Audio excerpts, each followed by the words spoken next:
This is my first introductory lecture, how to prepare for CSIR NET JRF chemistry. First of all, हमें पता होना चाहिए कि exam का पैटर्न क्या है, क्या पैटर्न ऑफ एग्जाम।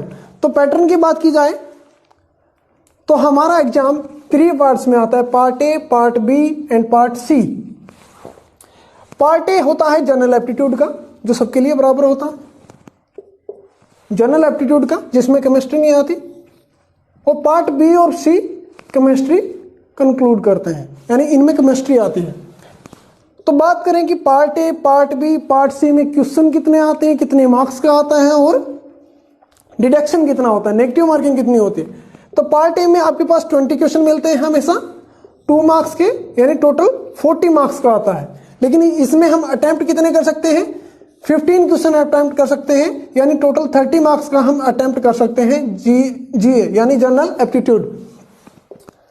उसके बाद पार्ट बी पे जाते हैं तो आपके पास यहाँ 40 क्वेश्चन मिलते हैं और 40 क्वेश्चन 2 मार्क्स के होते हैं, यानी टोटल 80 मार्क्स का आपके पास पार्ट बी मिलता है, जिसमें से आप टोटल 35 क्वेश्चन को अटेम्प्ट कर सकते हैं, यानी टोटल 70 मार्क्स का अटेम्प्ट कर सकते हैं आप। उसके बाद पार्ट सी में आपके पास मिलता है 60 क्वेश्चन, 4 मार्क्स के मिलते हैं यहाँ पे, यानी टोटल 240 मार्क्स का यहाँ पे पार्ट सी मिलता है, जिसमें से आप मैक्सिमम 25 क्वेश्चन को अटेम्प्ट कर सकते हैं, यानी टोटल 100 मार्क्स का आप अटेम्प्ट कर सकते हैं। यानी टोटल पेपर देखा जाए तो कितने का आता है, 40 मार्क्स का ए पार्ट, 80 मार्क्स का बी पार्ट और 240 मार्क्स का सी पार्ट, यानी टोटल पेपर आपके पास कितना मिलता है, 360 मार्क्स का टोटल पेपर मिलता है आपके पास। लेकिन मैक्सिमम अटेम्प्ट कितना कर सकते हैं, 30 का ए पार्ट आप अटेम्प्ट कर सकते हैं, 70 का बी पार्ट और मैक्सिमम 100 का सी पार्ट कर सकते हैं, यानी टोटल आप अटेम्प्ट कर सकते हैं 200 मार्क्स का, यानी maximum marks attempted 200, total paper 360 marks का। अब बात करते हैं कि इस पेपर की किस तरह से तैयारी की जाए, how to prepare this exam, यानी strategy, a fine strategy to prepare CSIR NET JRF 2020।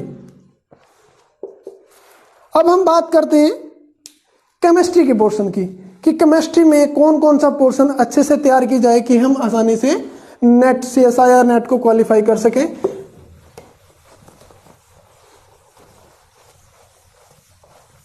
Then सी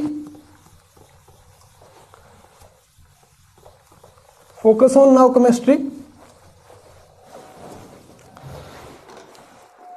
जब हम केमिस्ट्री की बात करते हैं तो इसमें 3 पोर्शन है आपके पास डिवाइडेड। सबसे पहले क्या आता है, ऑर्गेनिक, उसके बाद इनऑर्गेनिक और तीसरा आता है फिजिकल।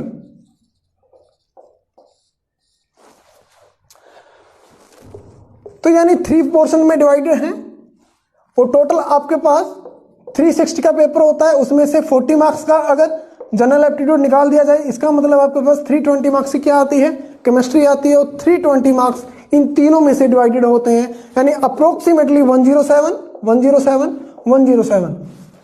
अप्रोक्सीमेटली 107 मार्क्स का आता है ईच पोर्शन।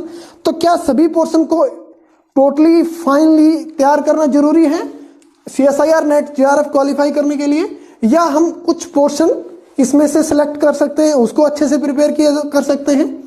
तो अकॉर्डिंग टू माय व्यू, मैंने जो टॉपिक सिलेक्ट किए थे उसके अकॉर्डिंग मैं आपको अपना व्यू देता हूं कि सबसे पहले ऑर्गेनिक की बात करते हैं कि कौन कौन सा आपके पास चैप्टर होता है और कौन कौन सा चैप्टर वैल्यूएबल होता है, जिसमें मिस्टेक कम होती हैं और आप क्वेश्चन आसानी से भी अटेम्प्ट कर सकते हैं।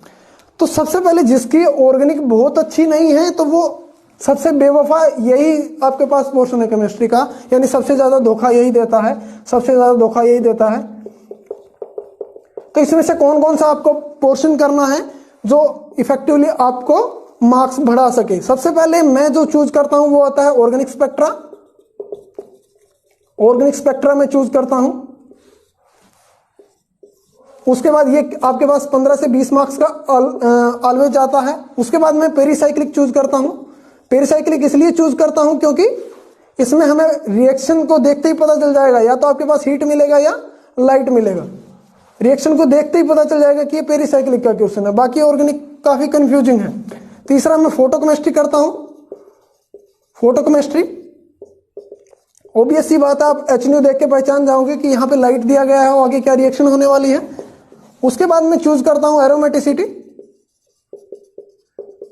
कभी कबार 4 मार्क्स का इजी क्वेश्चन आता है इस पे, और आप जीओ से सिंपल सा कर सकते हो। इस पे एसिडिटी और बेसिसिटी का क्वेश्चन आ जाता है कई बार। तो इसमें से आप ये अप्रोक्सीमेटली 20 मार्क्स की आती है, तो लगभग 45 मार्क्स का यहां से आप अटेम्प्ट कर सकते हो, जो कि क्वेश्चन गलत होने के चांसेस भी काफी कम है। अब बात आती है इनऑर्गेनिक की। इनऑर्गेनिक भी ठीक ठाक पोर्शन है। कुछ ऐसे हैं जिसमें आसानी से आप अटेम्प्ट कर सकते हो, क्वेश्चन भी इजी आते हैं, कुछ क्वेश्चन सिमिलर पैटर्न के भी आते हैं लास्ट ईयर के। तो इसमें सबसे ज्यादा मैं जो हॉट टॉपिक है, सबसे गर्म टॉपिक है, सबसे अच्छा टॉपिक है, वो आता है कोऑर्डिनेशन। कोऑर्डिनेशन केमिस्ट्री आपके पास 20 to 25 मार्क्स की आती है। इसके 2 यूनिट्स होते हैं, कोऑर्डिनेशन 2 यूनिट्स में डिवाइडेड है। दूसरा सबसे हॉट टॉपिक आता है इसमें OMC आता है, ऑर्गेनोमेटालिक केमिस्ट्री आता है।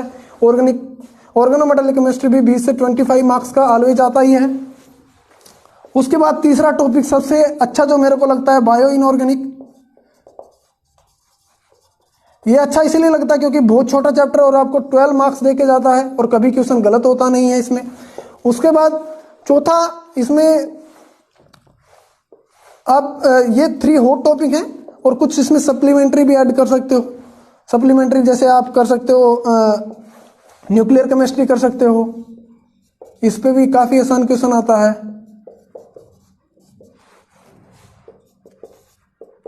उसके बाद एनालिटिकल कर सकते हो,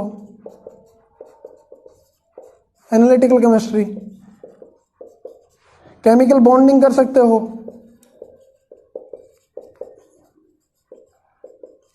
मेन ग्रुप भी कर सकते हो, मेन ग्रुप एलिमेंट।